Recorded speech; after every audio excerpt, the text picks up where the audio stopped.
Hey, hey. Okay, hold on. It's a little aggressive. You there. Hey, you there. Hey, hey. Fuck. Hey, hello. Welcome back to the Beauty and DaFreak podcast. I am Vandal, Vagrant, co-conspirator, DaFreak. This is my co-host, the beautiful, the talented Katie B. Hello. Welcome back for another week 5. We've been doing this 5 weeks. It's been really quick. It's been like so really fast. Really fast. No significant roadblocks besides everything. Yeah. Besides every single part of this, there's not been anything go wrong. Right. Yeah. We haven't physically assaulted each other. I feel like we've done a good job of staying on the same team. Yeah, for sure, if you don't chill. It's definitely coming. Hey, it's Mother's Day. It is. Happy Mother's Day, Kate. Thank you. Fang got me a hat. What did it say? World's best mom? No, it's like I put it on. I felt like Lainey Wilson. Okay. Like all cheeked up? Yeah, that too. But it's a cute, like, I don't know, Western looking hat. It's not a cowboy hat. It's not a dad hat. Oh, it's a full rim situation? Mm-hmm. Like a velvet situation? Yeah. Okay. I like it. Now I need to get an outfit to go with it. Yeah, I wish you were wearing it right now. It wouldn't work. These headphones. Oh, yeah, the same reason you can't wear the crown. Yeah. Which is missing from the set today. Oh, man. Boo. My sister had to borrow it. That's why. For prom? No. Yeah, she's older. Yeah, she's a teacher. It's like, I don't know, something they're doing at their school this week, and one day it's like dress like a princess. So she has it. That's why. Princess Day. Do the boys dress like princess, or it's also encouraged to be Princess Day for them? No. I don't really know what the day is, though, like why they're dressing like that. I think royalty's kind of weird anyway, like a family that just like wears nice clothes and like just owns everything. Yeah. And it's like normal to wear a crown. Yeah, and the people are just like in the streets, like, yeah, like the Queen of England. I would love that. Yeah, right. I would love that. You know, the Queen of England, like, just to like walk around in my crown. What'd she do? A lot. I mean, okay. Well, she's dead now. Right. R.I.P. Yeah. Shout out the Queen. But she did a whole lot. Okay, maybe. Like they rule the country. But they really don't. No, not like they don't make laws. Parliament. But what's it called? Prime Minister. Yes. Prime Minister. Yeah. I used to watch them. Actually, I think has more like. He's the elected official. But do they not like? I think they do nothing. Oh. I think they just have all the money for some reason. Sounds like a pretty sweet job. Why did I think there for a second that they had like more power? I mean, they always have. For all of human history, the king or queen have had all the power. No, I meant the prime minister. Like. Oh, they do have more power than the queen.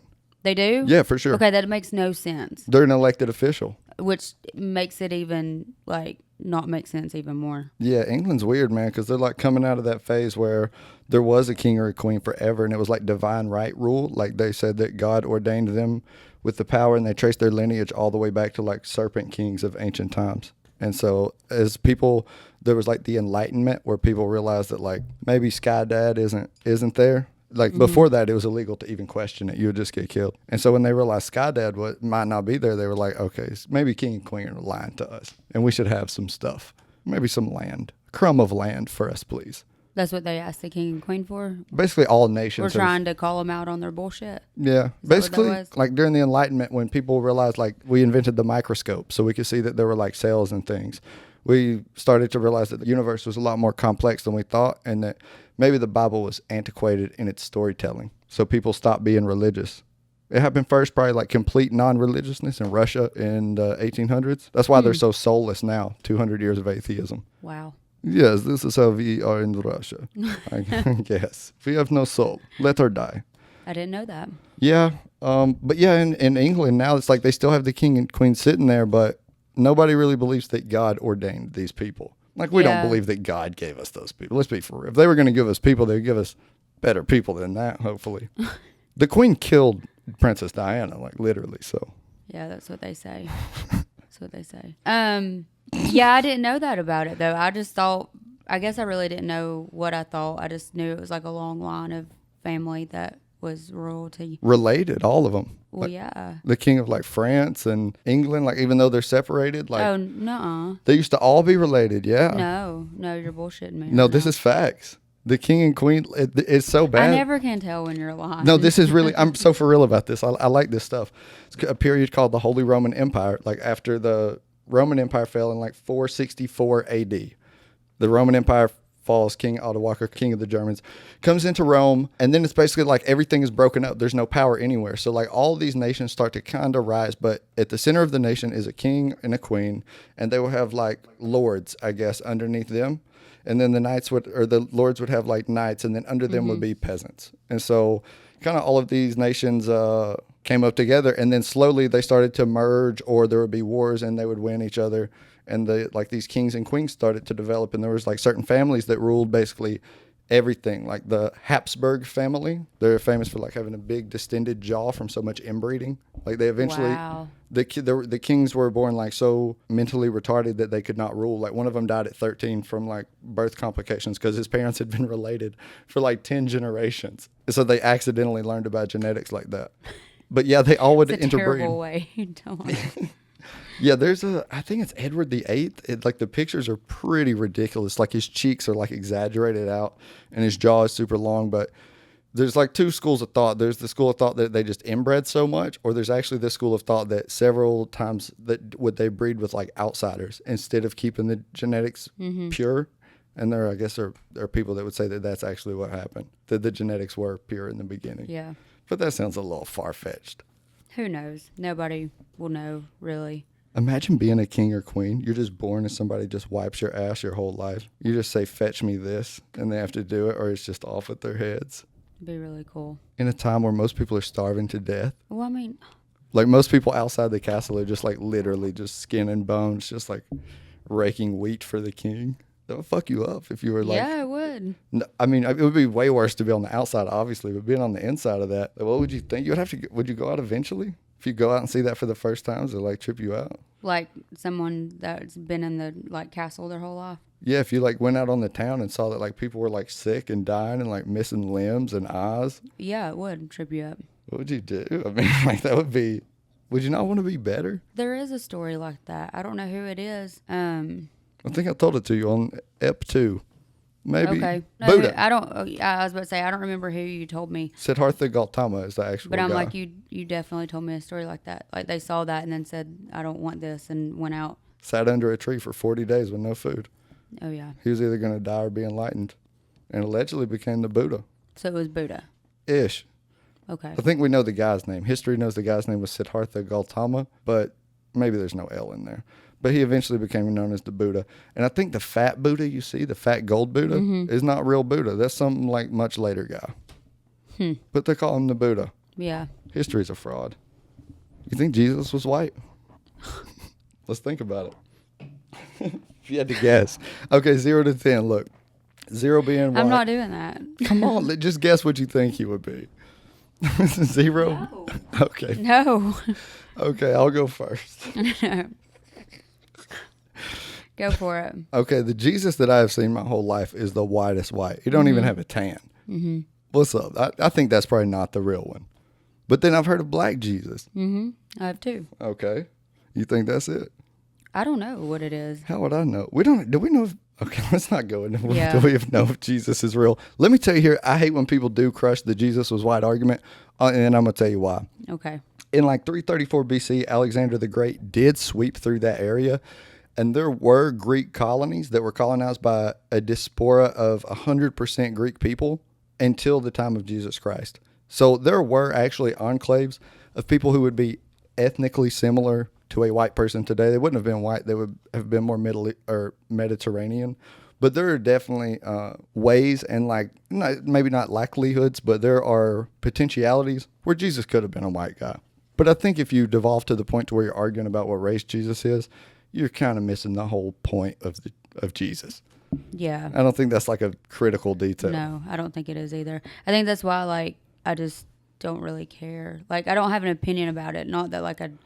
People care about this a lot. I guess I was about to say, I guess I really don't care. Like, I don't have an opinion and I don't care. Like, you know, white people would say, probably watching, they're like, yeah, I don't care either. But if they tried to put a black Jesus in their church, I bet they would care. I wouldn't. I wouldn't. Yeah. But do you think a lot of people would, despite saying they don't care? There would definitely be people out there that did. You think people would be more accepting of like a a tan Jesus first? Or do you think they would be equal if you go anything? Because you know the Jesus I'm talking about, the one we have seen our whole lives everywhere. In pictures in the church. Yes. Like when you Yeah. say Jesus, you think of a specific guy. Mm-hmm. That dude is so light. Like if he even worked, he was a carpenter, he was outside, and he was that light. I know carpenters now that look Hispanic. They're tan. As fuck. The most tan guys. Mm-hmm. My sister thought my dad was Hispanic for half of her life, I think. Because he worked outside? Yeah, and he's always tan. And it's today. Like when she was little, she said she came home from school, like little, like she didn't know. Like came home from school one day and was describing somebody, and she said, yeah, he's brown like my daddy. Same thing. Yeah. My dad built Yeah. metal buildings. There were guys that worked for him that like just would work without a shirt every day. Mm-hmm. And like you could tell in like the facial features, I guess, that they were Caucasian, but skin tone. Yeah. Like I know a bunch of Mexicans that are lighter than these dudes were because they were just outside. So I don't know if Jesus, like I get maybe Jesus could have been white, but that white, let's be for real about the situation. He wore long sleeves every day, I guess. That robe he kept it on. Like, I don't know. Maybe that was it. I hear it's warmer to do that. I see sometimes I see videos of like the fruit picking individuals in California, and they'll be like having long sleeves and shit on. Mm-hmm. Cooler? Mm-hmm. I can't That's see what how. they say. Can you see how? I think like it's something with like the sun like hitting your skin. Like when you're out like in the sun and you can feel your skin heating up and it's burning. Yeah, you Sis, do. look at me. Yeah. I mean, that's part of it. Like if the sun is not like on your skin like that, it can keep you cooler. I mean, it's not like sweatshirt material, like thin, like t-shirt, Wispy. like material, but yeah, like you're still covered. People do it all the time. I think of those like Chinese hats. You know the big ones that like be out there. Maybe that's like similar effect. Yeah, keeping the sun off. You ever had a job in the sun? Yeah. Direct sunlight all day? Yeah. Not direct sunlight all day, but Well, I I guess but I that's mean, I had a job where I worked outside. So when I worked at the barn on Fort Mountain, and I rode horses all day. The sun's brutal. It is, yeah. We're not built for it. Let's just be honest. No, probably not. The Caucasoids? What? Caucasoid, I guess the anatomical, archaic classification of different people. Like if you find a skeleton, they will give it like different classifications based off certain features. Caucasoid would be the one they give like white people, I guess. Oh. Yeah. It's I love to be in the sun, though. Yeah, it feels good for like 15, 20 minutes. I don't know. I mean, yeah, like, no. I mean, you do start to, like, get hot, but Not even hot. I don't even tan, though. It burns me so fast. Peel, burn again. Oh, no. See, I can tan. I tan very well. I'm pissed off if it's pretty and sunny outside and, like, I have to be inside for some reason. Like, I literally want to be outside that much. I have forced myself, like, so far this year to be outside more. But I really like dark room, no music, no television. Yeah, because you're a psychopath. Just cool, really cool, and just dark space. I feel like You're a psychopath. I was trying to think of any other word for it. But then when I do be outside, I do feel good. It feels nice, and like I like it, and I can tell. Vitamin D from the sun, like That's your it. body actually needs that. You know, I heard that it may. I don't know if this is true. This is a random YouTube situation.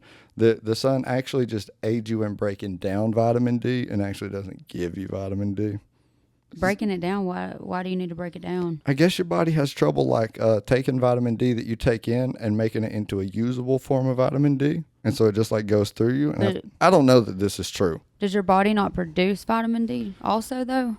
I don't think so. I think you got to get it through other stuff. Like milk is the one typically. I have a vitamin D deficiency, but as do most people. Same. I have a prescription. Yeah, it's I like do a too. 10,000 milligram. I take it once a week. Mine's 50,000. Okay, so you really need that. Yeah. Really. I also get a shot every now and then too. Vitamin D? Mm-hmm. Makes me feel so much better. You can tell. Yeah, but I also get that shot with a B12. B6. With a B12. So I get like a B12 and a vitamin D. Oh yeah, like I'm jacked that night. Do something. Like you can tell physically. Yes. Brent was telling me. Brent is the person who'd be making all of our thumbnails, helping us out with graphics, assistant editorial producer in command of the charge official. Of the charge. He's the supreme champion of Beauty and the Freak podcast. For some reason, I've given it that. Okay, yeah, he was telling me that maybe his mom owns an IV place, and like a lot of the people just be coming in there for pure recovery. Like they will put like you can He told me that I should go out and just drink as much as I can one night and just be fucking feeling awful. And that we could hook up an IV and do it like while we're doing this. If this is wrong, if I'm telling this story wrong, that's my fault. No, you can do that. Just is his mom the one who has it in the mill? I'm not sure. That's the only one that I know about around here. What's the name of it? It was Drip Wellness, but I think they just changed the name of it. Drip like they Wellness. Just went through like a rebranding, and I don't remember what the new name is. Sounds like somewhere you'd go if you had the clap. Why? Because after you have chlamydia, your penis just like emits this like drippy, ooey substance. Ew. And so Drip Wellness, you would go there, maybe get a penicillin real quick, be right back to full health. I would like to have someone here to do like the IVs and stuff. Mm-hmm. I think the offer's on the table. I just, I don't know why I didn't tell you about this before. There's just a lot of things going on in the day, and I really didn't remember it till you were just talking about like being infused with a shot. Mm-hmm. I think it would be fucking awesome. Like what? We're going to shoot an episode while we get an IV? Or is that what you were saying? That is how the conversation went in my head. But if that is not how it actually went, that could be, anybody's fucking guess. But yeah. That could also be true. It's probably more likely. I'd just be going off feel most of the times. Yeah, I roughly remember this. But I bet I got some vitamin deficiencies. I don't really be I bet you do. diversifying my diet much. Mm-hmm. You like vegetables? I love vegetables. When do you eat them? Every day? Yeah. No way. Yeah, I do. I eat pretty well. Okay. Like, I definitely eat some junk sometimes and I have a sweet tooth, but like I don't eat terrible. I enjoy good food, like good for you food. I feel like I just am never around it. What do you mean you're never around it? Like I'm always just in a rush doing stuff outside of my house. And then when I'm at my house, it's like it's so much easier, cheaper, and less effort to just stop and like get McDonald's. And so I just never am around a vegetable. You could get your burger and a side salad. You won't eat a salad, will you? Yeah, I will eat a salad. You will. Yeah, but not after I eat a burger. Like, come on, let's be for real. Eat it before. In the car? I'm going to eat a salad? They need to make more. It's got to be in the car. You can't wait till you get home. Yeah, I could suppress my impulsiveness in that one instance of life, I'm sure. Yeah, just wait till you get home. Sit down at the table. Okay. Turn on some television, maybe? Yeah, that's fine. Actually, you don't even have to sit at the table. You can sit on the couch, but okay. If that's Thanks for the permission. What you prefer. Appreciate that. Hey, look, when's the last time you had a Big Mac, McDouble, or a Quarter Pounder? You know this. They reworked the recipe. A Quarter Pounder has been the shit for a long time. They reworked it. Listen. Since when? The last few weeks. I looked for it last night, what the change was, because I was telling my cousin about it. Could not find it. I remember seeing a commercial saying. But they used to be good years ago. Like, people didn't know that, like, an actual Quarter Pounder from McDonald's was, like, legit. They fell off. And good. But I remember, I've not ate red meat in years, but when I used to. Years? Yeah. On red meat? Yeah. You knew this. No, I did not. That's why you're like, you eating a Quarter Pounder. I don't eat that. No red meat. I do not eat red meat. Just chicken? And fish. And fish? Mm-hmm. What's your beef? Okay. That was like pretty much unintended. What's your issue with red meat? I really need to research this more so when I answer this question, because I get this question all the time. No. I sound better with my reasoning. You don't have to sound good. But no, literally, years ago, like I was talking to somebody and they kind of did it as like a dare. Like, I don't know, I was complaining about something and like my skin, and they were like, I guarantee you, if you quit eating red meat for 2 weeks, you'll see a difference. Like, you'll see a difference in the way you feel, the way your skin is. So I was like, all right, I can do that. So I did. But also, like, I genetically have high cholesterol. And is that real? Yeah, it is. Okay, I don't know. What is what real? Genetically high cholesterol? I was going to say high cholesterol or genetically? I got high cholesterol. Okay. Is it genetically high cholesterol? No, it legit. Like, you can genetically have high cholesterol. Okay, noted. Yeah. So No red meat. No red meat. Like, I mean, it helps with that. Like, Did it help like when they said skin and all that shit? You noticed that it did help? Yeah. Yeah. I've always had issues with my skin. There's definitely now, finally, at my age, I think I have figured out like what combination of stuff works for my skin. But for a long time, it took a lot of figuring out. So, I mean, I would pretty much do anything if it was going to help clear my skin. But that is something you did notice that did help? Yeah, I did. So, like, my high cholesterol, skin, and two, just we're not meant to eat red meat. Like, we're not honestly, I don't think we're meant to eat meat in general. But think about humans. We've been here 300,000 years. I know. They've been eating meat the whole time. Yeah, I mean, they have. What about all this other stuff? But what about bread? But your body is fine without it. You can get protein from plants. And, like, you have other sources that you can get protein and everything else that you get from meat, especially red meat, but meat in general. You know that there are, like, the carnivore diet guys out there who eat just meat, like meat, water, black coffee. And they have basically the same testimonials, like it changed their life, their mental health improved. That's one of the fad diets I have not ever done. I mean, and I truly believe everybody's different too. Absolutely. And just the way that their body functions. Like, I have to be very careful, and like I take medicine every day just to like help my like GI tract. And it took me years to figure out. Same. Yeah, it took me years to figure out like what worked and why I was feeling this way, and for years I didn't know why.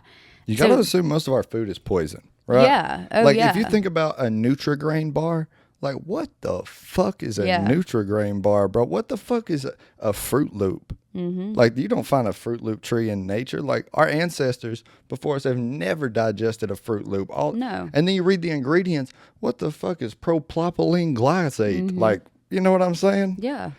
I think that if we could cut anything out that would probably make a difference, it would probably be everything you can't pronounce first. Yeah.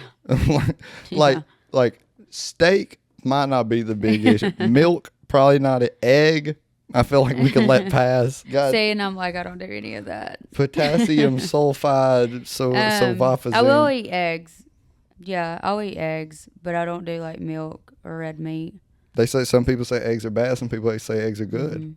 I've heard the egg whites are good. This is what I heard in boot camp. The yolk is not good for you. I had a chief that was a vegan. He said there was 200 milligrams of cholesterol in the yolk, but he would eat egg whites.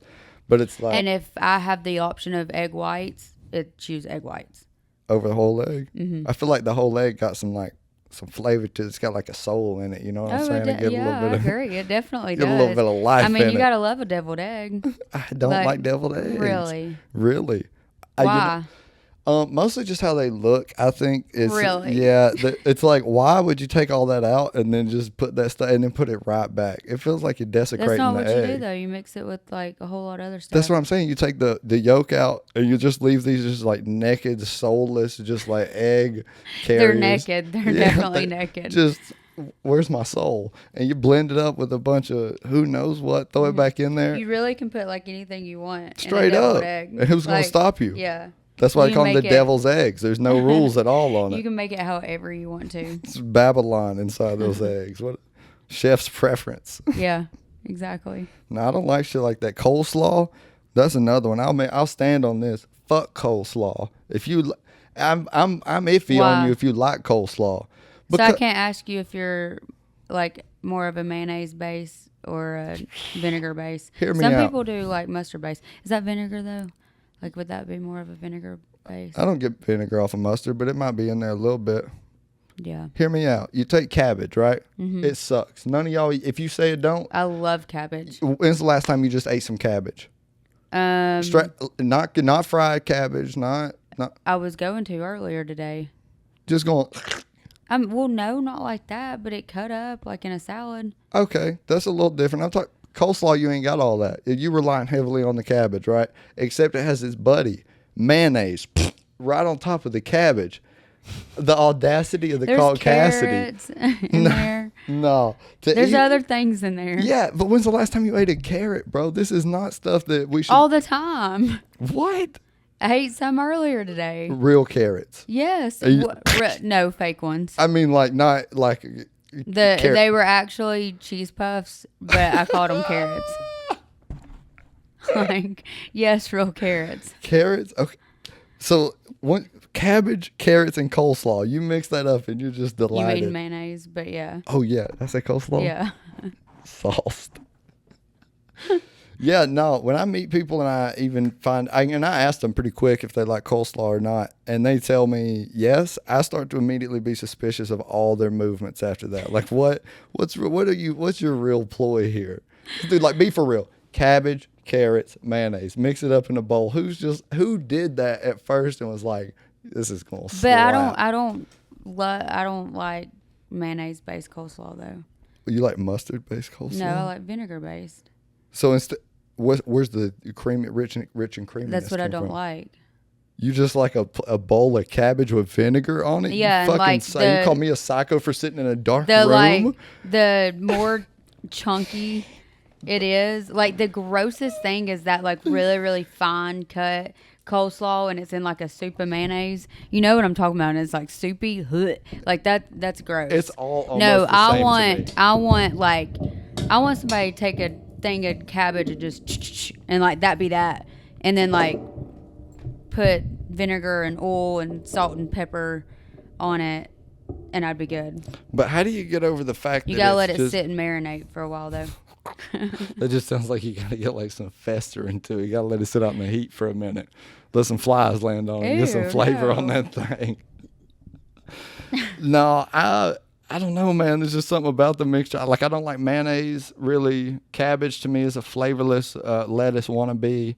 Carrots are like something you would eat in like a survivor situation, or Fear Factor is a challenge. Like, it's not good at all. And then you just mix all that together, and it's like people are enthusiasts of it. People love this stuff. You go to Kroger, and it's like, you can tell how big the coleslaw stack's supposed to be, and it's half that. You know, they sold it that day. Like, who are these maniacs? What vegetables do you eat? I'll eat asparagus fried. Fried? Fried, yeah. I'll eat. Are your vegetables when you eat them fried? Almost always. Okay. Yeah. Okra, fried. Mm-hmm. Squash, fried. Green tomatoes. Fried. I'll let you guess. Do you eat casseroles? Oh, yeah. And I'll let you get wild with it, honestly. Get the chicken to casserole ratio right, like that mystery substance, whatever that is. No, I meant like vegetable casseroles. We'll talk about it. What vegetable? Like, you don't eat green bean casserole? I'll try if somebody that I trust deeply has made it. Really? I'm not letting one of those. I'm not letting somebody's fucking in-law girlfriend bring green bean casserole and me just enthusiastically approach it. No, I'm going to be skeptical of you. You can't just base it off the way that it looks on the table. Yeah, but I've been lied to too many times before, man. Tell me you have trust issues without telling me you have trust issues. I won't try the in-laws green bean casserole until I trust them. Yep. Yeah, I just got to trust your judgment, man. Like, if you're one of those people who says water tastes good, like, I got to be on guard against you from there on out. There's a difference in water. Yeah, there's bottled and there's tap. No. Tap is bad. You can smell the chemicals. No, there's a difference in, like, the way water tastes. Based on temperature? How, like, if it's spring water, if it's purified. There's no way you can tell what the pH is in it. I think I can tell the what pH. What is happening with your mic? You know, really a lot of confusing things. I'm not sure which lever controls this. I wish I did know because it is kind of being crazy. It was not doing that. Oh, I guess I should put it at a 90-degree angle so gravity's not. Yeah, mine's not. Oh, it's this.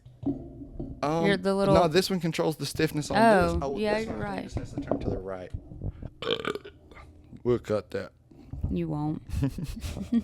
I did make a cut last week. Oh, you did? One. A cut. The audio corrupted. The audio got terrible for a second, but then it synced itself back out in the end. And so the beginning was right, the end was right. But luckily, a time where we were literally fiddle fucking just doing nothing. I was about to say, what were we talking about? Exactly. Yeah, it looked smooth. And I found the auto transition button now where you can highlight the whole thing and it will apply transitions to every cut. Didn't know that existed. So learning things every week. An upgrade. Every week. Yeah. And I didn't even notice how well it worked until I watched it back during the premiere. During the premiere? You didn't watch it back before you uploaded? Yeah, I did. Just be wilding. But just to edit it. And I'm like mostly listening because watching myself on camera. It's hard. Cringe. I know. Hearing myself is bad enough. I'm sticking to the seat. You know, every week I feel like I learn more and more of what not to wear. Yeah, and I keep doing the same damn thing. Same thing. This is just how I dress, and it's also the only clothes I own. We're 5 weeks in, and I've not wear the same pair of short shorts yet on camera.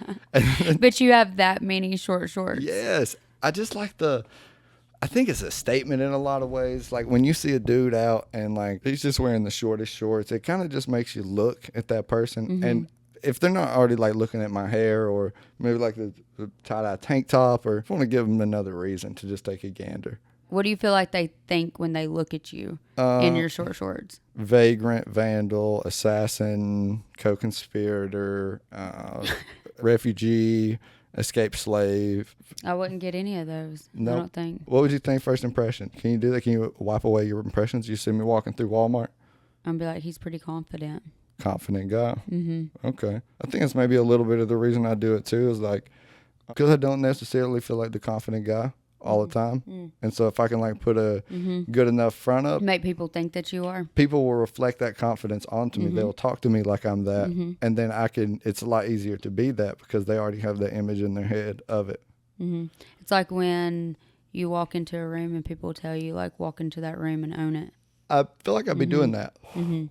Kanye said the prettiest people do the ugliest things, and the people highest up got the lowest self-esteem. And that has always kind of resonated with me. When you see like businessmen, like why do they all wear suits? Why do they all like copy the same archetype to look like this? It's like so they can exude a certain like exterior presence to like render in people's heads. There's definitely a psychological art to like fashion or dress. Oh yeah. And it's something that I always say that, I don't give a fuck about, or I just do be throwing shit together. But like there's art in everything, if you like put it into there. Oh yeah. Do you feel like you pay a lot of attention to how other people perceive you? I thought you were going somewhere else with that question. Gotcha. Do I? When you're like preparing yourself, are you thinking about when people see me, what would they think? Sometimes. I wouldn't say all the time. Like sometimes I am just like, I don't care. If this is the way that I feel or, whatever. Going out that day, like I'm comfortable and like I feel good, but then no, there's definitely other times that I'm thinking about like how people are going to see me. I think it's probably easier when you're hot to not care what you look like. Yeah. Gotta be. Oh yeah. But hey, if you're ugly, comment down in the Oh my God. If you're ugly, put in the comments what it feels like to go out into public on a day where you just don't feel like putting yourself together. Ugly No. Ugly fans only, comment now. God. I feel like some people know, man. Come on. Some people know they're ugly. They do. Everybody is beautiful. Beautiful in their own way. I agree with that. I do agree. And people's worth is not determined by their physical beauty. And people's physical beauty oftentimes is to mislead you from their actual character. Absolutely. A lot of the times, the most beautiful people are terrible. The ugliest people. And they're intentionally misleading you away from that with their appearance. I agree. And not ugly in looks. They're just ugly human beings. But at the same time, I know that some people wake up, look in the mirror, and accept that they're ugly and go to their work. They're probably pretty mentally healthy, like if that's how they...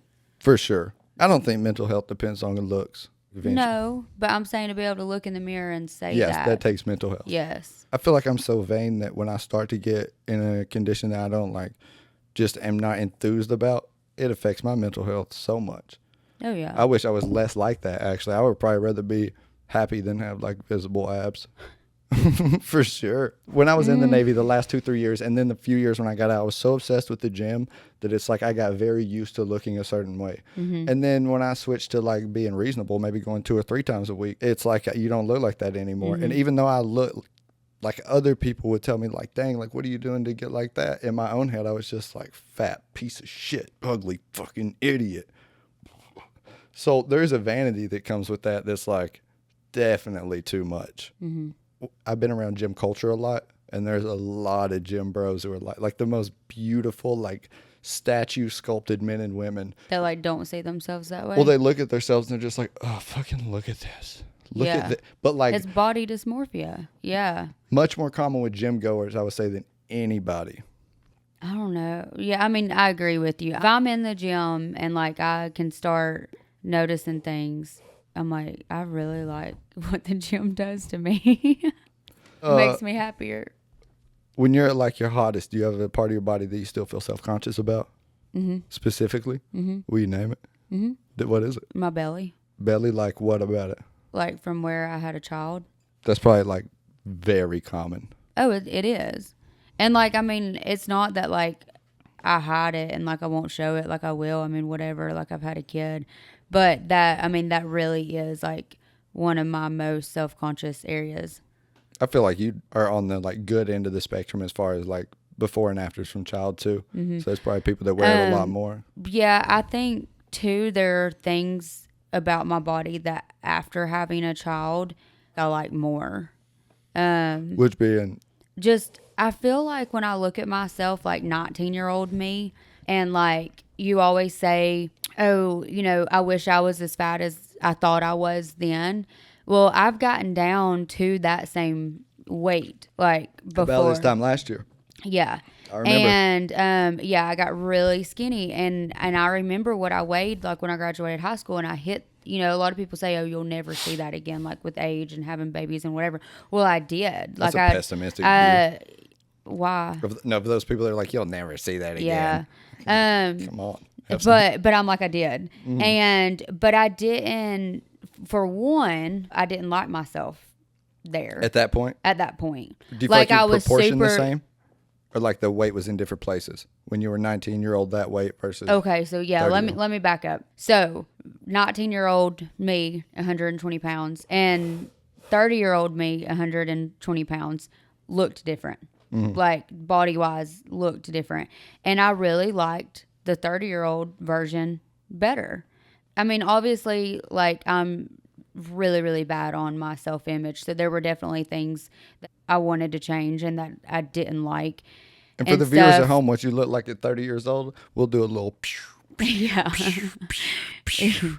Yes, we can. Yeah, each pew almost switch pics right there. Yeah, I'm very proud of those. Yeah, the ones that were just up there.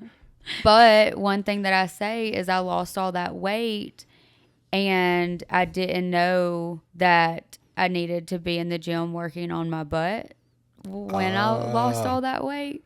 So I also lost my butt, and I didn't like that. Pancaked up for the first time in your life. I didn't like that at all. Do you remember a specific moment where you looked in the mirror and was like, oh, where were you? At my house. Like, so then I gained weight back and got my butt back. But now I'm trying to lose that weight again. But keep the butt.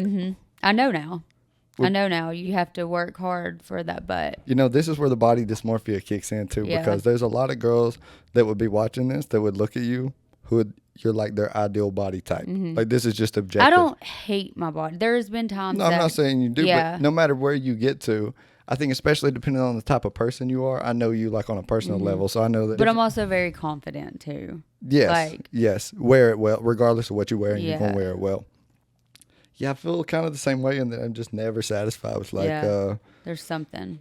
Yeah, especially if you like reach that point to where you feel like you're like the upper echelon of physical attractiveness, which I guess like I have felt like that before, like where I'm just like, okay.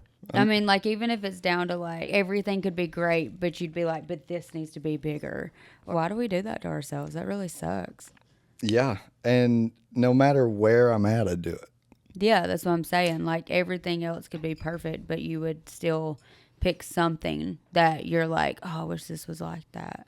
I've had a bunch of people that struggle with their weight or their image, like through the years of me being like in the gym and like openly in the gym, posting different shit about it. Ask me, and I kind of always tell them like, you got to fall in love with just like doing it. Just let the change happen on its own, because no matter where you get, there's never going to be that point. I've never met anybody in 8 or 10 years of the gym who have got to a point where they're like, this is it. Yeah, no, that's what I was going to say. I've heard people talk about that. Like, there's not a stopping point. There's not like, oh, okay, well, I got to where I wanted to. Because also, like, you can't get to where you want to, like, and then just, like, quit going to the gym. Right, and stay there. Yeah, like, you're not going to stay there. You do have to constantly keep going to keep that. God forbid, also, I have a friend who's a female who I talked to recently who hadn't been to the gym in X amount of time, said she was just like completely burnt out because she started doing shows. And I was thinking to myself, not only if you have yourself like in crazy physical condition, but then if you dehydrate and like the stuff they do for these like bodybuilding shows, dehydrate, starve yourself for a few days and get to like the most bare bones aesthetic version of yourself, then put yourself in an atmosphere where you're being judged solely on how you look. Yes. They don't care if you knew who the 13th president was. No, or it's literally on your body. Your exact body, even the coloration of it, yeah. Oh man, I wish I could somehow convey to people that, not that it's not going to help, but don't look to that. Don't look to changing your physical body for like to be hinging your mental health on, because you're not going to find it there.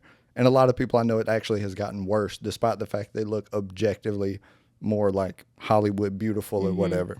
Yeah, I mean, it's literally people judging you and like the justification of like you looking good, but it's like like you said, like they give you a score. It's versus other people. Yeah, like it's an exact, like really, like it's sick. And we agreed to it. We just not only we still do so many things like in today's society that like, you know, mental health is preach so much, and loving yourself, you know, in all it's all new in though. All the forms that comes in, and you know, and this and that, but yet we still engage mass engagement and stuff like that. Major judgment. You know, me and you probably both have friends who do bodybuilding. I've been like in that community before. When if somebody wins first place at like the Roman Classic or one of these like things around here that is like prestigious and big, I mean, you know, there's 600-700 likes on their post. Everybody, let's go, congratulations, because it is an achievement. I mean, it does take a lot of fucking mental fortitude. Yeah. I don't care, steroids, steroids. Yeah, I mean, and it's a lot of like work in the gym and diet, and yeah, I mean, people work really, really hard for that. I think only the problem really starts is when people look at that and that adoration, and they mistake people being adoring or like appreciative of the work that goes into that, or the mental discipline, and mistake that is like people just like admiring the body or like that specific aesthetic, which is probably what most people are doing. They're probably not showing attention to the work that goes into it. But that is what really I think that where the like admiration should go to, instead of the actual look. Because oh yeah, I've cut down before. I've done these like keto cuts and stuff like that, like to just dry myself out and look like crazy lean. I mean, there's no way to have mental health like that. And anybody watching this who has been in the gym for any amount of time, who has done like a hardcore cut, like a 20 pounds in 2 or 3 weeks cut, it is so fucking sick the way you will start to think like really actually just the darkest thoughts, because your body has no nutrients. Like there's no, you even dehydrate yourself at the end just to like further like, you know, show what you got going on. Yeah. What a vain industry. It's very crazy. I tried a juice cleanse one time. I've done it. Yeah, and I didn't last a day. You gotta be close to a toilet. Like no, it wasn't even that. It was just okay. I did last. I think it was a day, but I think it was the second day. The mental like part of like crunching food. What did you allow into your juice though? Like I think that is very important. Some people are more stringent on the juice cleanse, what they let in. Fruits? Yeah, it was a mixture of fruits. Strawberry, blueberry type deal? Well, no, I think like it started out more vegetable and not fruits, like with the sugar and stuff. I don't remember exactly. It was I bought the cleanse. I bought the cleanse and like it was frozen. What? And so it was like, oh, they sing the fruits and vegetables together? No, like it was already juiced. Like it literally came in a bottle, and like I would put it in my freezer and de-thaw it. And there were like 5 there were like 5 or 6 for the day, and it was done for me. I ordered it, paid for it. And but like it told you like which ones to drink. You made it one day. What made it unbearable? The crunch food. Yeah, I got ill. Like noticeably. And I was like, I'm hungry. And I don't like being hungry, and I need to like eat, like I need to chew food, and I was like, fuck this diet. I did like, 2 weeks of juice. Oh God. The amount of but also shitting. I think there's also I never made it to that threshold of like, then you've got it. Like, I never hit that either at 2 weeks. It was suffering every fucking but one you of went them. 2 weeks. That's a long time. We were doing a deadlift contest on the ship. And I knew that the weight classes were something like 205, 185, I think, were something like where they cut off. And I knew at 205, I was probably not top fucking 20 on the ship. But at 185, that would have been very competitive. And so I was like, but is that not going to break down your muscles too? Well, you got to factor in that I was 22 with a massive fucking ego. So like I'm not thinking be about weaker. that. Right. So yeah, I'll put the video up here right while I'm thinking of this or while I'm saying this because it's kind of gross what happens. So yeah, I go up there and there's like 2,000 people watching me do this and I'm completely emaciated from 2 weeks of just juicing. And I was allowing myself the minimal amount of fruit, trying to keep myself like in ketosis where your body has no sugar or carbs. So you just burn fat off to like cut weight. So I ended up losing like from 205 to 184, about 21 pounds in 2.5 weeks. From just actually starvation. Like I was giving myself like vegetables, like a ton of celery, ton of broccoli, and then like some fruit and all these and just shitting. Oh my God. Just unbelievable. But I woke up that day and I remember just being fucking dizzy almost from like, I was so cut. I was so lean. It was really ridiculous. But I went and I tried to PR in front of 2,000 people. And I knew as soon as I picked it up, like, this is not good. Like, there's no way I could do this. But the ego, again, kicked in. And so I just, like, curled my back over and, like, back curled up 400. Not good. 405 pounds, maybe. 500, 500. 495 for Eker. Lock it out, Eker. Lock it out, lock it out, lock it out. Good lift for Petty Officer Eker at 490. 395, I can't remember. But yeah, serious back injury suffered, first one. Shout out to VA. No, I get that disability check for this deadlift that you just saw. Oh my God. It was really bad, man. Yeah. But as far as effective, oh my God, just cutting out. I mean, when I go too long during the day without eating, like, I feel weaker. There's like there's no way you're gonna perform. You just don't know for that. But your body does if you don't give it any sugar or carbs, because you got to think for most of human history, we've been eating just meat and berries and vegetables. That's where the carnivore diet comes in, these purists. Like the carbs from bread and stuff, it takes our body a long time to break that down. The sugars in like a gummy worm, like it takes our body, well, no, it's more rapid actually. The sugars and carbs are more rapid to break down than the fat. But you can get into a state called ketosis where your body is burning fat primarily. It's taking your stored fat and using it as an energy source. And you will never get to that with like carbs or sugar in your system.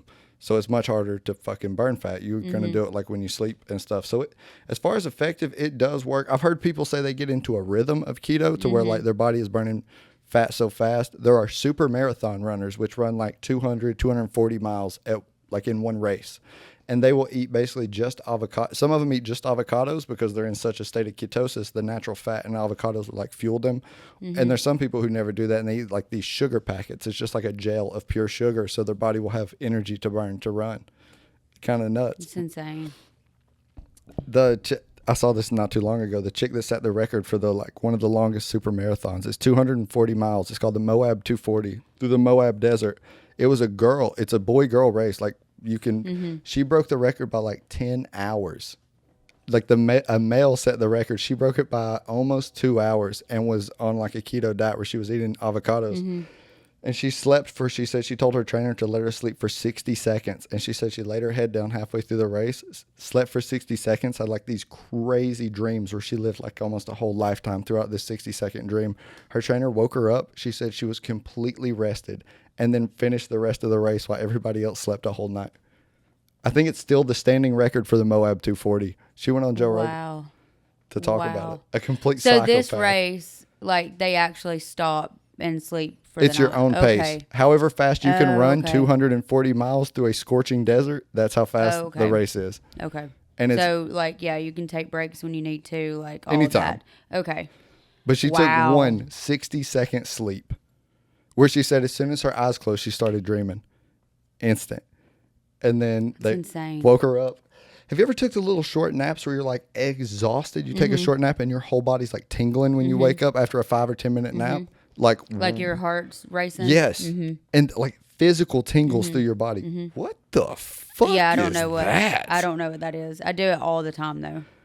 All the time. Like it's almost like it's like an adrenaline rush. Like you like wake up. But you don't and get can it from feel waking it. up. You wake up and already are feeling that. Yeah. I don't know. And you don't get it for like, I don't get it if I'm not completely exhausted or if I sleep longer than about 30 minutes. Like at night, I don't get that. Sleeping. It's literally if I lay down and take a nap. I've decided like I think naps are a really good idea when I'm tired and like want a nap. But after I take the nap, like 10, 15 minutes, and then, wake up and be like, all right, I'm good. Like, that's all that I needed. But it's like when you think, oh, I have an hour and a half to, like, take a nap. Like, oh, no, good luck, no. idiot. Yeah. Like, I'm pissed off. I feel like shit. I feel hungover the rest of the day. Like, you're trying to, like, get back together. And then by the time you get back together, it's bedtime. But you're still awake because you took that long nap. Yeah. Okay, so I just won't do it. I was in the Navy, and this is a place where sleep is like, nobody could give a fuck less, any superior over you. They don't care if you fucking sleep. I've seen people sleep in the most obscure places. I know I personally have planned, like set my alarm for a 6-minute nap, knowing that I was so tired that I could set that alarm, go to sleep, and wake up and have that tingly feeling. And it is really crazy what a 5 or 10 minute nap will do, especially if you're just fucking exhausted. And It's crazy how quick you can fall asleep too. You say you don't dream until you're in REM sleep, which is like the deepest sleep. But anytime that I have these little mini naps, like I don't know. I don't think that's right. I agree. Like you dream before that. But you've seen the chart, right? Of like what phases of sleep, and then it's like dream here. When you're in deep sleep. Maybe you are dreaming. I was about to say, no, I do think like you are dreaming. But those are the dreams that we don't we don't wake up and remember those because we are in such deep sleep. Like the ones that you remember is in that like first phantom zone. Yes, like that in between zone of falling asleep and waking up. Well, I talk to a lot of people who never remember a single dream. Yeah, I've heard people say that. They don't dream like at all. I think that there's something to do with dreams being like totally generated from inside everybody your head. dreams. Allegedly. Yeah, everybody dreams. Do you think there's like a spectrum of more or less connectedness to people and dreams? I've never heard it, but I don't doubt that there is. Like why certain people like remember their dreams and certain people don't. Like I'm sure there's something for it. But also, babies don't dream like until you're like 3-4 years old. Your brain isn't developed, like your creative side of your brain is not developed enough for you to have good dreams. So before that, you're just having like bad dreams, like nightmares. But then again, how do you collect this data? You know what I'm saying? Like who asked a 2-year-old? I mean, it's probably not asking a 2-year-old. It's like the study of the brain and how it develops. And so they know like I'm skeptical of that. As a young child, like that part of your brain's not developed enough. So like there's no way that they can have good dreams. I still be skeptical of that. Even though there's science to like when you're dreaming, what part of the brain is active. Yeah. And if it's not active in infants, there's still that part of science that says you don't dream until you're in like REM sleep. Yet I personally have experienced a dream within 10 seconds of falling asleep before. Yeah. So when it comes to that stuff, I think that there's like maybe it's a different type of dream. Like we call it a dream because like we're sleeping, but like maybe it's like your brain still is in like a different state, and so like the way you're dreaming is differently. We've had sleep paralysis.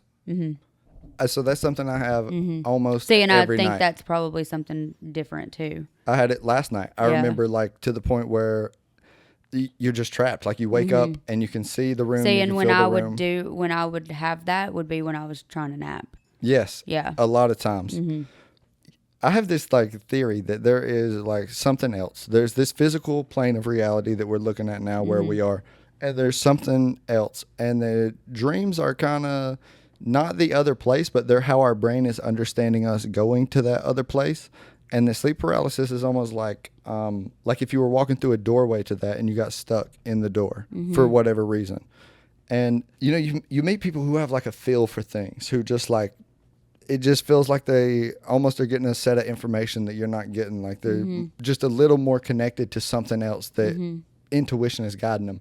I feel like those are the people I talk to who have like the craziest or most often or common dreams. And I get these conversations a lot because I do be posting my dreams a lot on like social media, or I will post like sleep paralysis experiences. I have a whole song basically about sleep paralysis. And it's just, I start to see like correlations in the people that have this. And I just can't help but suspect that it's not a phenomenon that's created specifically inside the head. Like science would say that dreams are just your brain trying to like, or your subconscious trying to like wrap itself or like rationalize things that you feel throughout the day. But I feel like there is some input in dreams that is not an internal input, that is like a receiver for some like beacon of information from somewhere else. Like it cannot help that intuition. Yeah, I feel that because I literally like how people say, well, just sleep on it. And stuff. There has been many things in my life that like I literally sleep on. Like if it's a big decision that I have to make, and I know this about myself now, and like I'm like, no, like I can't. I think that's great advice. Yeah, like I'm not going to give you an answer today. Like I literally will sleep on it because I so many times have done that and dreamed that night, whatever it may be. Something correlating. Yes. And I feel like I wake up with answers. And I've, there's been times that I've chose not to listen to that and seen the outcome. And then there's been times that I've chose to listen to it and see the outcome. And I feel the exact same. Yeah. And I feel like this is a foreign thought to a lot of people listening, maybe that don't have this sensation. And I feel like we ended up doing this thing together for some reason tied into that. I know that's probably a self-grandiose thought to think that like, we just clairvoyantly found one another to do this. But I get things like that a lot where it's just like, even if I don't remember the dream, it's like I wake up almost with like the knowledge of what I saw in the dream. Like you're more like settled. Yeah, like you've worked through it a little more without having to actually work through it. That's so weird how that happens. I literally, like, if I feel overwhelmed or like I have a lot going on, like I just want to go to sleep, which is like part of like mentally shutting down. No, and I feel it overwhelming. Like my eyes have to shut. Like my head is foggy to the point of where I'm almost tingling. I've had to pull over at a gas station before and literally nap for 15 minutes because I felt so overwhelmed that my eyes were just going to shut. And it's like I like mentally and physically like can't like functioning anymore until like I need to lay down and close my eyes or go to sleep. But like you get that sense of like answers, or like something like you just like, what I'm saying? Like I don't know if I ever feel answers on the other side, but the compulsion to go to sleep in those moments, the ones I can think of. I remember one time my mom came and saw me in the Navy and we were at Chili's. And I had done, I'm in the Navy at this point, no drugs, no alcohol, nothing. And it was like the just compulsion to close my eyes and go to sleep was so strong that I fell asleep sitting up at the table. And then the other one that specifically stands out, I was driving to Cleveland and pulled over at a gas station because it was just like, this was not like off a bender. This wasn't like I had not slept the night before. It's just like something hit that was it was almost like the way I interpreted it was like there was some message that I had to receive so urgently that my physical body was like, just hear like, this. Just hear this. Like shutting down, like taking control. And I didn't wake up with like, oh, that's what I heard. But there's also no telling how my decision making from that point forward was impacted by whatever that like subconscious imprint of that little dream session was. But that could be whimsical. That's a little whimsical. Well, the other day, when I got out of my massage and I called you and I was like, I just like thought about all this while I was getting a massage, and I got to like say it for it to stay in my brain. I need to say it out loud to somebody. That's how dream state information is. Yes. And but in that moment, like I was laying there getting a massage. So like I had that going on, but just laying there with my eyes closed and I like was so in tune with my thoughts which is obviously something that I struggle with on the daily with like being ADD and having a whole lot going on is there's always like 1,000 things going on in my head at once. And also the effort to ignore your thoughts. I do that a lot. Like right. whatever I can do to keep my thoughts out. Yeah. I will do that. I do if it's too. like watching videos on my phone or fucking working on something. Same. I do the same thing, but in that moment, because I was so relaxed and I was like forced to sit there with my eyes closed, and I'm not talking to anybody. My phone's on silent. Like, I don't have any distractions. Your thoughts like are so clear, and like I was coming up with a plan, and it was just so easy. You called me with so many ideas. I know. Like, it was just so easy for like that to happen in my head when otherwise, when you're awake, like, you have all this other stuff going on. But I think like that's being able to do that is also like going somewhere else in your head. Like, I was completely awake. Yep. We're probably describing meditation to some. There's somebody that meditates out there. It's like, these idiots don't even know they're meditating. And it probably is. But I feel that same sensation during a massage. I'm a massage enjoyer. Yeah, you are. Okay, but there's also the 60 minutes before that part where I get the deep inner think. Okay. Yeah. And then after the last part, you walk out and you've forgotten everything. All those thoughts that you thought about before. All those thoughts just got wiped up with a warm towel. Mm-hmm. No, but I get that too.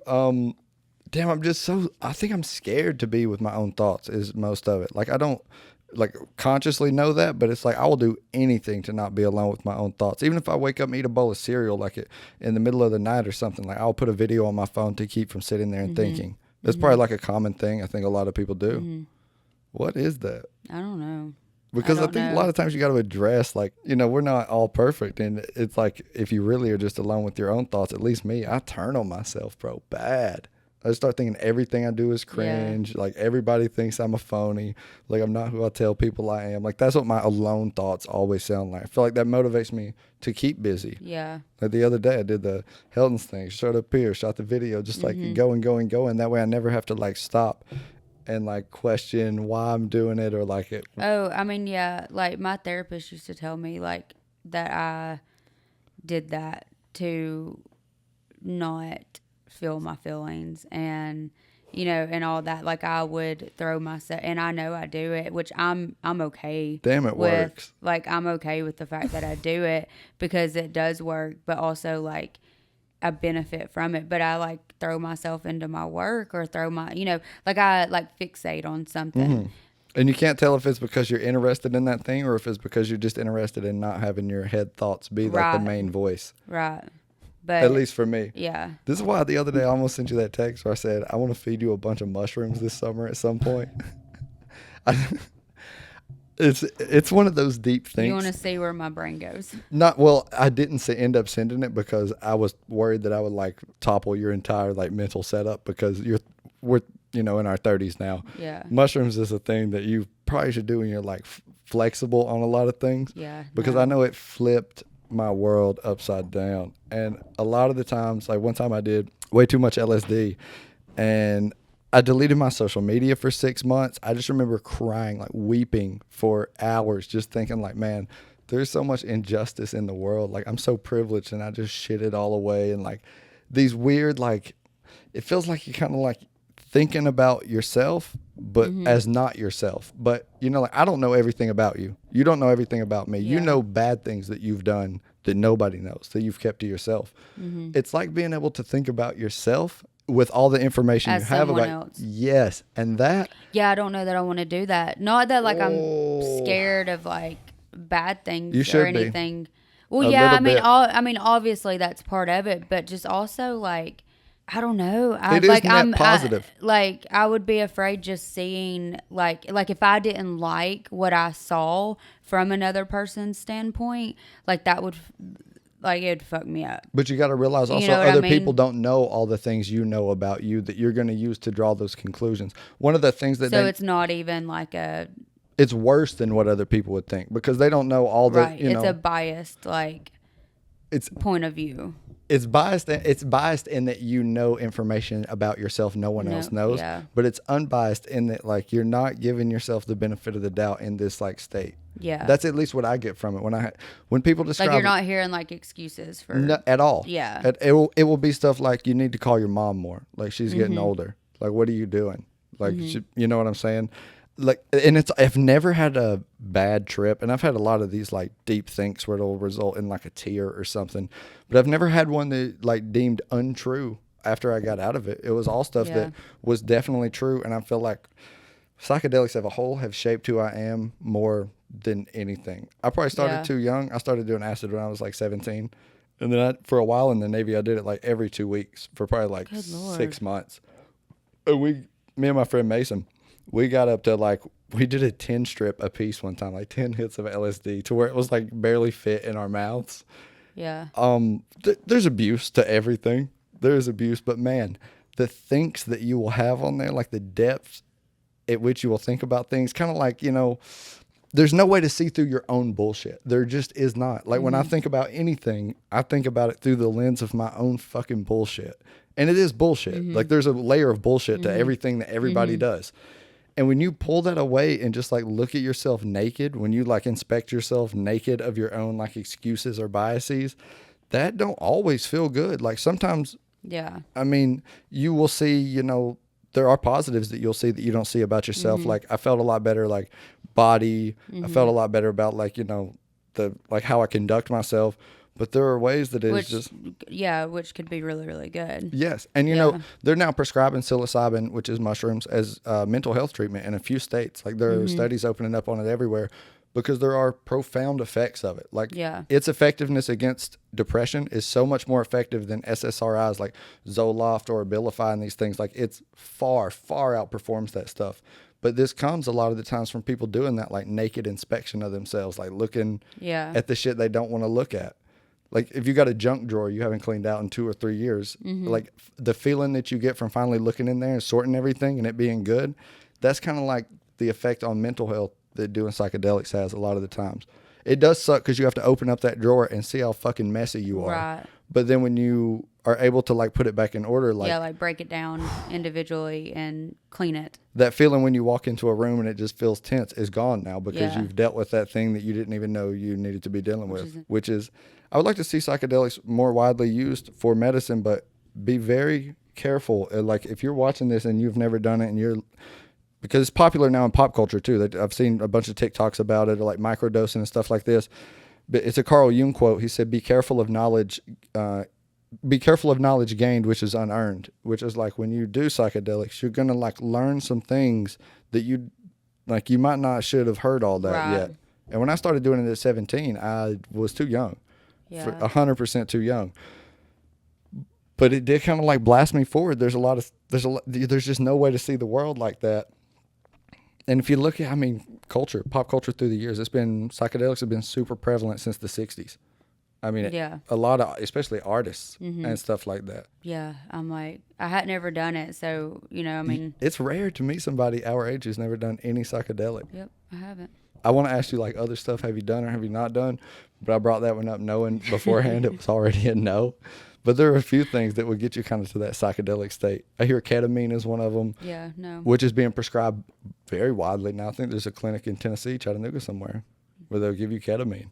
Isn't that like horse tranquilizer? Yeah. But listen. Yeah. There's a point to where you don't feel tranquilized. You feel like something else is going on. That, you know, we're talking about dreams or like that other thing. Yeah. The barrier between that thing and where you are, psychedelic starts to erode that barrier to where not only do things like peek through, but it's like everything's like, it is just omnipresent around you. Like it starts to like, that side starts to pour through, not just in like the physical, like the walls or like the things we're looking at, but even the air feels like things from the other side are kind of bleeding through. And that could be all just a fucking drug fucking your brain up. I'm not a scientist. I'm not a researcher. I'm simply a dumbass. But this is how it feels to me when I be doing these things. And I attribute, like I said, so much of just being able to be open about who I am, being just like the person that I am with no shame or regret. Psychedelics help me with that so fucking much. Yeah. To like not conform and not be a fucking square robot. Mm-hmm. Which I love, but yeah, I'm like, I can't. Maybe. It'll be fun. No. I'm saying I can't relate and like. It would but I've heard other people like describe it that way, which I think is all like I think that's like an awesome way if you get like something positive from it. I would just be scared to fuck up like Me. your flow that you're going. Yeah, because you're not. Me. It's not like like you're doing good stuff, and it can be. Yeah, I mean, I don't. It can be deeply altering. Some people move on. There've been like businessmen who have done like mushrooms and just moved to the Amazon to just like. Yeah. Yeah, I don't see myself doing that. But you've never really, or I don't see myself doing. Have you been around people doing it? No. I was gonna like say like not to my knowledge, but also You would know if you were with someone. I was about to say, but also I don't know if I like would know either. So you probably know. Okay, then no. But see, I think that's I've never done meth or heroin. Those are the two big ones I ain't knocked out. But I wonder how much of that is because I've never been around anybody using meth or heroin. No, me neither. Which is like important. Which is important to stay away from. What do you mean? Oh, important to stay away from. Yeah. Yeah, no, I haven't. Because I think it's easy to normalize anything. You know, I've done a bunch of shit, and a lot of the times it was just because the people around me were doing it like it was normal. Mm-hmm. It's so important to control who you're around. Yeah, don't go around people using meth or heroin. God. And a lot of other things. Hey man, these fucking fake Perk 30s. This is something I want to say out loud. If you're taking these fake Perk 30s, they're blue. They got the square with the M in the middle of them. Those are fentanyl, man, and you are going to die eventually if you keep taking those. I know they're addictive. I know that you can't stop taking them and you'll be sick. But listen, man, you got to love yourself. This is bad, Kate. Be sick. Why? If you don't take these, the withdrawal symptoms are so fucking bad. They're like your life is over. You're throwing up. Your skin feels like it's crawling. Your fingernails feel like they're peeling off. Like the withdrawals from it. How long does that last? It depends on how on them you are. Some people can have these symptoms for 48 hours. Some people can have these symptoms for 2 weeks straight, nonstop, unrelenting. So look, my 2023 resolution was no more floor pills. If I find a pill in the floor, I'm not taking it no more. Because, hey, look, it's a big... That's a good one. In 2022, I was at the studio I worked at. I found a pill in the floor. It was one of these little blue pills with the M and the square around it. And not my thing, but I Google it. It says Percocet 30. I said, I've took Percocet before. Mm-hmm. Not knowing that these are what these people are putting the fentanyl in. This is like anybody that takes this shit obviously would know. So I took half of it. We were filming a YouTube video. Me and... Bless me.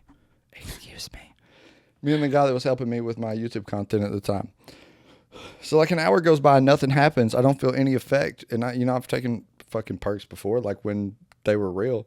When they were real. So I took half of the other half. Dude, 30 minutes later, I'm spinning. I'm fucking white. I can't stand up. I'm just like, everything in my body is going crazy. And it was fucking fentanyl, dude. And I almost overdosed. Like... And you didn't even take the whole pill? Or no. People taking the whole pill? Oh, my, people are taking 10 a day. What the fuck? Because once these neuroreceptors that like pick up on this stuff, they get dulled so fast. So like I know even from like having back injuries in my life where they've prescribed me pain medicine, you take one on the first day every 8 hours. And by the 10th day, it's like you can take one and 2 hours later, it's like you need another one for that same level of relief. But these people run this out, they'll be taking these Percocets or hydrocodones because doctors prescribe these so widely for so many years. You go in with a cough and they'll give you hydrocodone. And now this fentanyl, these 30s, these fucking little blue fake 30s are killing all my friends, man. And I hang out with like a pretty dirty clique of people. I don't judge people for what they do. Yeah. But damn, I mean, like open the paper, look around. People are literally every day falling out from these things. And it's because they mix them in a way where the consistency is not the same. You could take a whole one day and it feels like one thing. You could take a whole one the next day and it has twice the concentration. So it's like and man, when I tell you widespread, I know 10 people right now who are like, they're doing whatever they can. They're selling their grandma's toaster to get a half of one of these pills a day, just so they're not throwing up all day. That's terrible. It is really sad. You can't come off of them, man. You can. I know people. I know these people that have done it. They say it's fucking terrible, but goddamn on the other side of it, man. Mm-hmm. There's a lot of people who have died. Mac Miller died like this. Shout out, R.I.P. Nobody is above it. Nobody is too good for it. And damn, that's one of those things I wish I could help more people with. Yeah. And there's no help. But even like I guess I could say it, my sister said when she was doing heroin, they were specifically looking for heroin with fentanyl in it because it's stronger than heroin. God. And there's high school kids just taking this saying, oh, this is a perk. They have no idea that it's what it's made out of. And I don't know, this message will probably not ever reach the people that I wish that it would reach, but goddamn, y'all, please. Maybe it will. I don't know. I don't know. I guess I'm oblivious to a lot of that, which is not a bad thing at all. No, it is not. It's a rowdy crew that be doing shit like that. Yeah, but it's just crazy to me. It's just crazy. Hey, welcome back to the Freak Show podcast. Kate is peeing, so I have total creative control of what goes on right now. Mental health. Y'all have it? I got it. Some days it's good. Some days it ain't. Today, terrible. Didn't want to come here. Didn't want to do this. Really having a rough time overall. Felt a lot better once I got here and got into the swing of things. But it's weird. What do y'all do? What do y'all do to help yourselves when y'all feel like this? I try to drink more water. I try to fucking be in the sunlight. I try to be productive. But it's like some days are just fucking, I'm doomed. Like there's nothing that's going to help. I have no idea how to combat it. I think the only thing that I've come up with is just to brush my teeth still and don't kill myself. And like if I can just keep those two things done, then like the damage is not like too insurmountable on the other side. If y'all got mental health tips, I'm gonna ask Kate about it when she gets back. She doesn't know yet. What is it, man? I can't even put my finger on like a specific event that has happened that is bad. Like objectively, things are going well in my life. My career is progressing. Like I have no shortage of like attention or affection or affirmation from people. And yesterday I was great, like on top of the world. Tomorrow I might be again, maybe not. I'm always struggling to find out what is the fucking tipping point for that. I don't know. I know some people are stuck on negative a lot. I'm blessed to not be that person. I have a lot of days where I do feel limitless. I do feel on top of the world. I feel like I can do anything that I try to do. But then I have days like today where it's like I feel like an imposter. I feel like you guys at home are going to watch this and like figure me out. I'm not who I say I am. It's like y'all are going to lose interest or, see some like some flaw that even I don't see myself maybe. I don't know. And then that's like all I can think all day. Not just you guys, but like from my own self. I feel like not the person that I say that I am.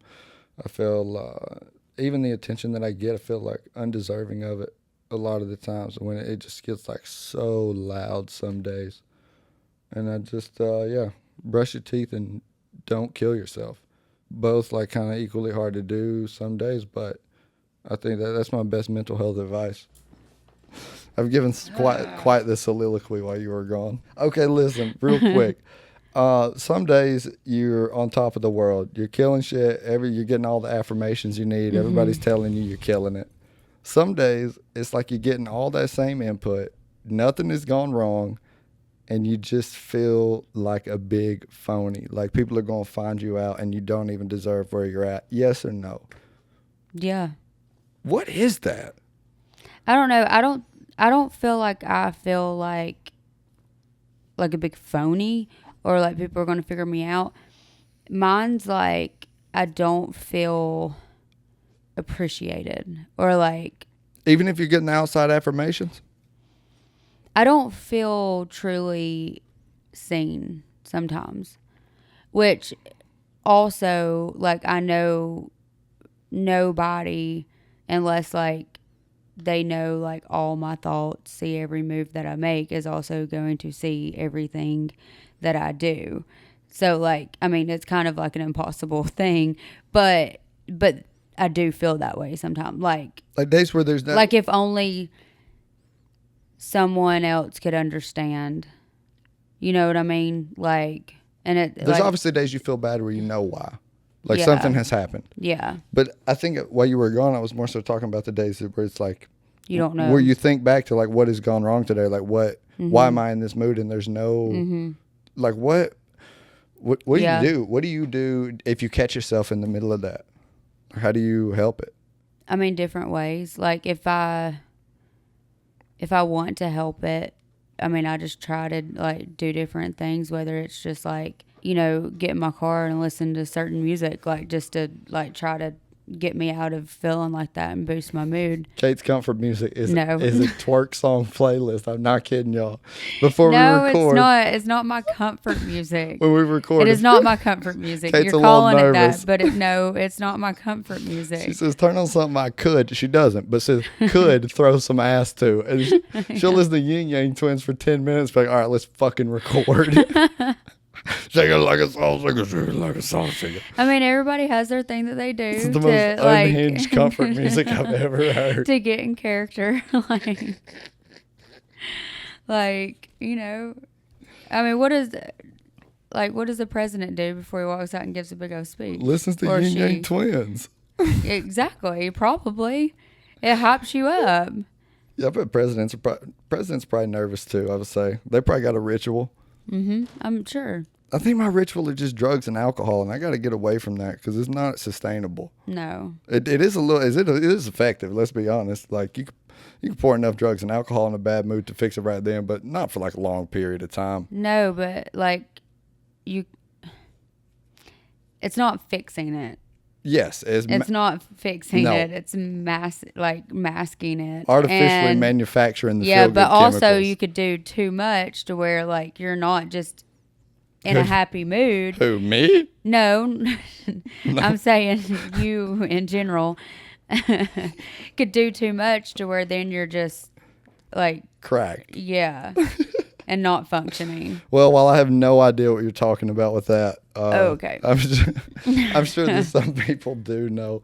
Yeah, just kind of like bouncing off. I asked people watching what they do when they have these like days of just unexpected, like that unexpected worthlessness that just like will fill you for one day, and then you sleep and you wake up and you're like, okay, normal person again. Like you wake up that morning and you're like, today's just not the Today day. ain't the motherfucking day, y'all. Nope. Yeah. I hate when I have those days. So and I they have to- call waking up on the wrong side of the bed. Yeah. Yeah. I almost never have them, man. Almost fucking never. But when I do, I feel like it's like all the bad that I just like is built up that I just pay no attention to for a long time. It just hits at once. And that was today. I tattled on myself. But look, here we are. Ching. You're having a good time now. Yeah, hell yeah. Living it up. All right. Yeah. Kate, Yes. Ed, Yes. I'm him. Well, this has been a fucking episode 5. We've done this 5 weeks in a row, I man. know. I love it. We rule. I love it. Hey, our live stream game this week. Yeah. Yeah, we flopped on that one. Didn't have really a lot of. You can probably tell what my weeks at work or like how busy. yeah, like how busy I am during the week versus what like we're gonna do during the week. Yes. Because I did live stream this week, but it was by myself, Yeah. and it was just I was talking about music, talking about my album. Yeah, if I'm like super busy and then like I'm momming and It was Mother's Day this weekend. yes. Let's be for real. Well, today. Today. Yep. Shout out to all the mothers that don't dangle their kid in front of the dad like a carrot on the end of a string. Yeah, Some don't do fucking that. sadistic. All right, I will edit that out because that's Yeah. fucking ridiculous. Yeah. Hey, thanks for hanging out with us on episode 5 of Beauty and the Freak podcast. We'll be back at y'all next week with some fucking idiot shit. Yeah. And cut. Well, I'm right back on the pills. Don't